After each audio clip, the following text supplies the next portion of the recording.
যথাযথ মর্যাদায় যুক্তরাজ্যে আন্তর্জাতিক মাতৃভাষা দিবস পালিত হয়েছে। ২১শে ফেব্রুয়ারি প্রভাত ফেরিতে অংশগ্রহণ করেন যুক্তরাজ্যে অবস্থানরত প্রবাসী বাংলাদেশিরা। পরে পূর্ব লন্ডনের আলতাব আলী পার্কে শহীদ মিনারের বেদিতে পুষ্পস্তবক অর্পণের মধ্য দিয়ে ভাষা শহীদদের প্রতি বিনম্র শ্রদ্ধা জ্ঞাপন করেন সর্বস্তরের মানুষ।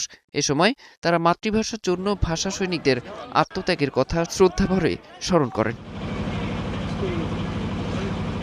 এদিকে দিবসটি উপলক্ষে কাতারের দোহায় অবস্থিত বাংলাদেশ দূতাবাস প্রাঙ্গণে জাতীয় পতাকা অর্ধনমিত রাখা হয় এবং ভাষা শহীদদের স্মরণে ১ মিনিট নীরবতা পালন করা হয়। পরে দূতাবাসের কর্মকর্তাদের সাথে নিয়ে অস্থায়ী শহীদ মিনারের বেদিতে পুষ্পস্তবক অর্পণ করেন কাতারে নিযুক্ত বাংলাদেশের রাষ্ট্রদূত হজরত আলী খান।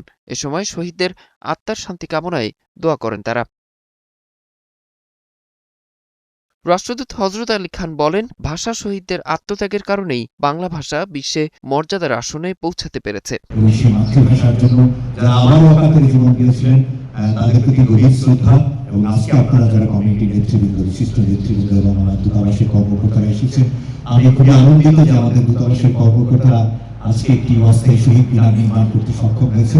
এ সময় প্রবাসীদের মাতৃভাষার চর্চা বাড়ানো এবং নতুন প্রজন্মের কাছে বাংলা ভাষা ও সংস্কৃতি পৌঁছে দেওয়ার আহ্বান জানান এই রাষ্ট্রদূত। অরিসুল ইসলাম, ৭১।